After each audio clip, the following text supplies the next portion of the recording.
Bahati mbaya Dr. Sule sikumsikiliza. Hata msikiti uko wapi, lakini sijui kwa kweli. Kama msikiti wake hata sijui. Lakini umeona namna Diamond Platinum alivyozungumziwa kwa namna moja ama nyingine? Bado pia sijaiona hiyo. Labda kwa sababu nilikuwa busy na futari yangu. Lakini Dr. Sule kwa upande wako Dominic, ni labda ni shehe wa aina gani? Dr. Sule sijawahi kumfuatilia sana. Mimi naowafuatilia ndio nimewalika si pia hapa. Kwa na mimi huaga napata busara za mufti, namna na hasa zake, mawadho yake, shehe wa wilaya, shehe wa kata yangu, na nimewaalika leo na nimewapa nafasi ya kutoa neno.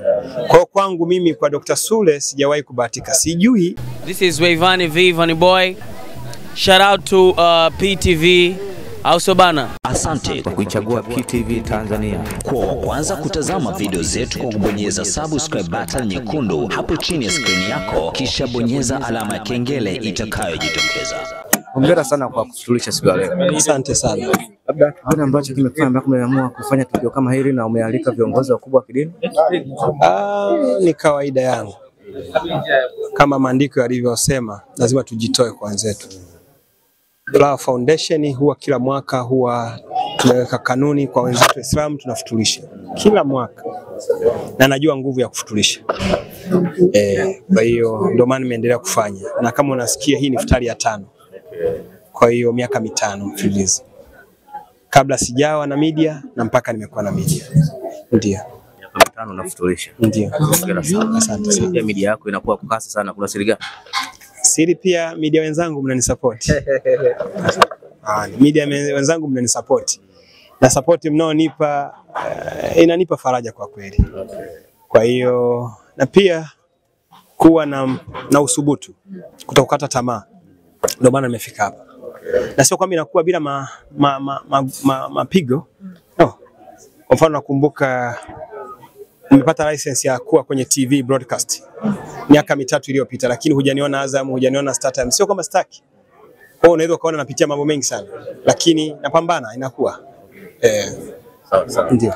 Bwana, kwanza futari za mwaka huu zimekuwa zina gumzo sana. Ukienda huku maoni ni mengi kwamba futari ya mtu fulani aliyefutulisha ni futari haramu, sio na nini, na wewe leo ni miongoni mwa watu ambao wamefutulisha.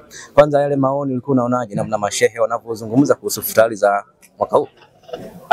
Kila mtu ana maono yake. Kama kuna mashehe waliziona zile, inawezekana waliziona na wakaona uharamu wake. Lakini leo umemsikia mufti mkuu, ameongea vyema sana.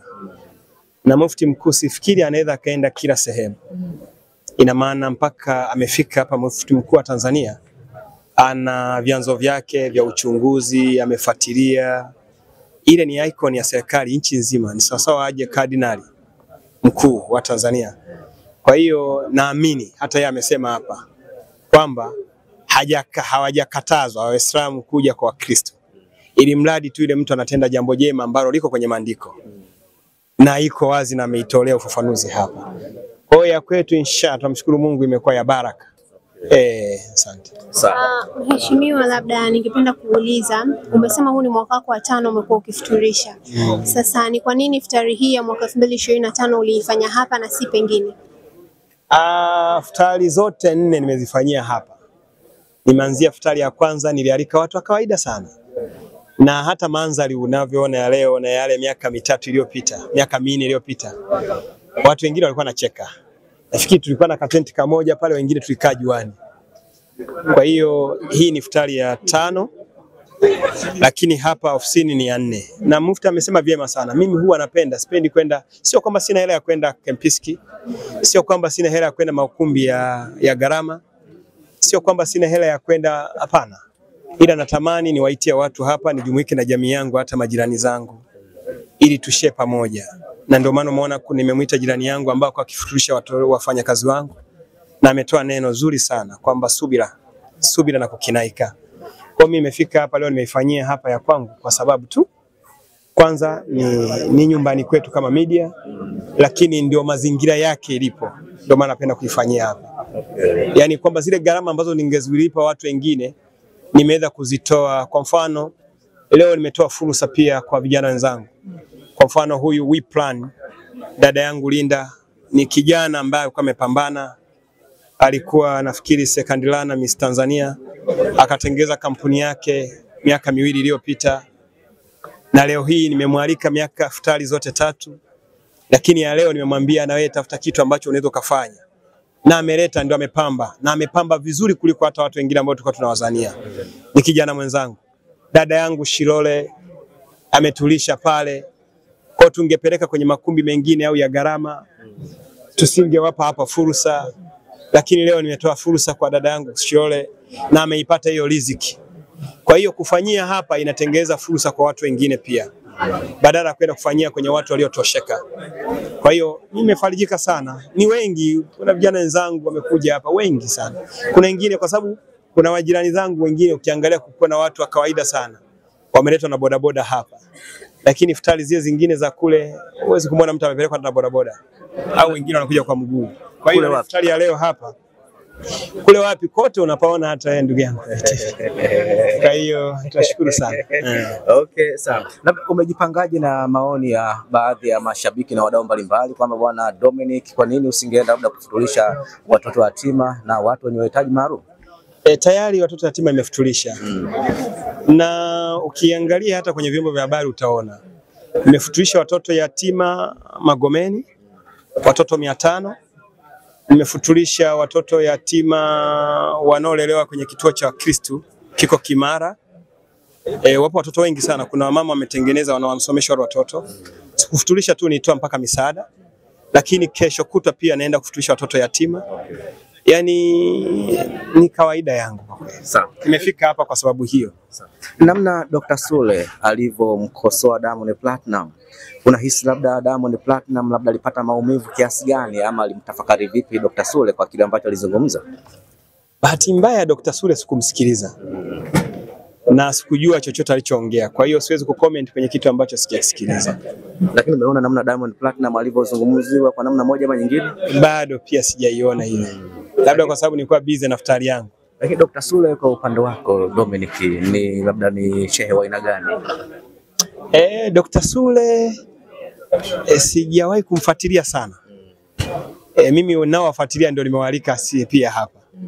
Kwa na mimi huaga napata busara za mufti, namna na hasa zake, mawadho yake, shehe wa wilaya, shehe wa kata yangu, na nimewaalika leo na nimewapa nafasi ya kutoa neno. Kwa hiyo kwangu mimi kwa Dr. Sule sijawahi kubahatika. Sijui hata msikiti uko wapi, lakini sijui kwa kweli. Kama msikiti wake hata sijui. Kwa hiyo kwa kweli kwenye hilo siwezi kuongea uongo. Okay. Sawa. Unawaambiaje matajiri ama watu wenye uwezo kama wewe na wanafanya matukio kama haya? Tuendelee kujitoa, tusikatishwe tamaa. Inaleta umoja, inaleta upendo, inatuunganisha watu.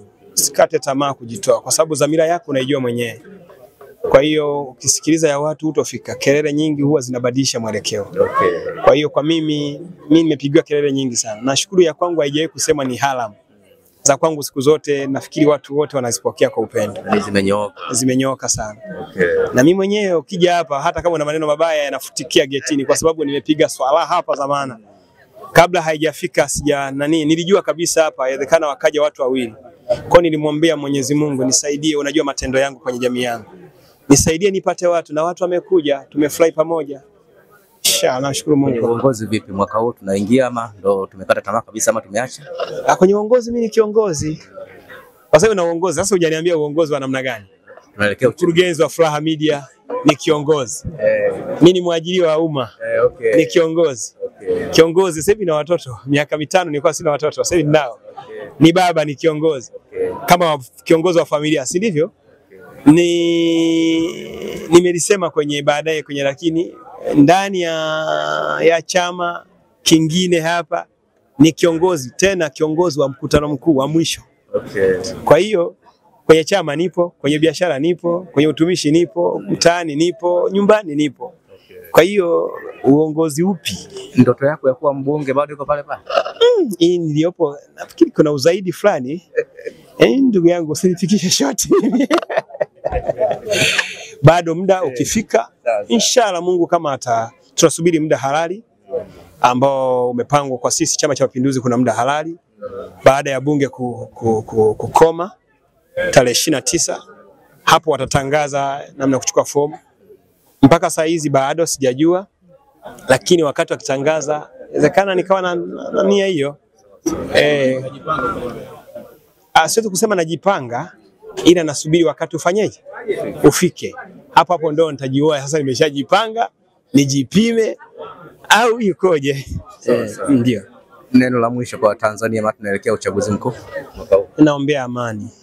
Naombea amani kwenye nchi yangu. Vijana tupambanie amani ya nchi yetu. Tuchague viongozi ambao wanatufaa, lakini kwa kutokufanya fujo. Tuamini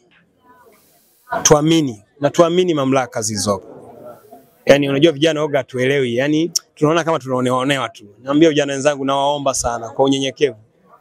Nchi yetu ni nchi yetu. Wengine wanaotaka nafasi ni watu wengine.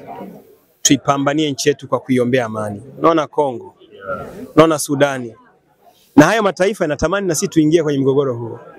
Lakini nashukuru Mungu sisi tumeungwa kwa umoja. Baba wa taifa alituweka pamoja. Lakini tunavumiliana sana. Kwa hiyo tuendelee kuvumiliana na tuiombee amani nchi yetu. Shukrani sana. Asante sana. This is Wayvani V, Vanny Boy. Shout out to PTV. Auso bana. Asante Kwa kuichagua PTV Tanzania. kwa wa kwanza kutazama video zetu kwa kubonyeza subscribe button nyekundu hapo chini ya screen yako, kisha bonyeza alama ya kengele itakayojitokeza.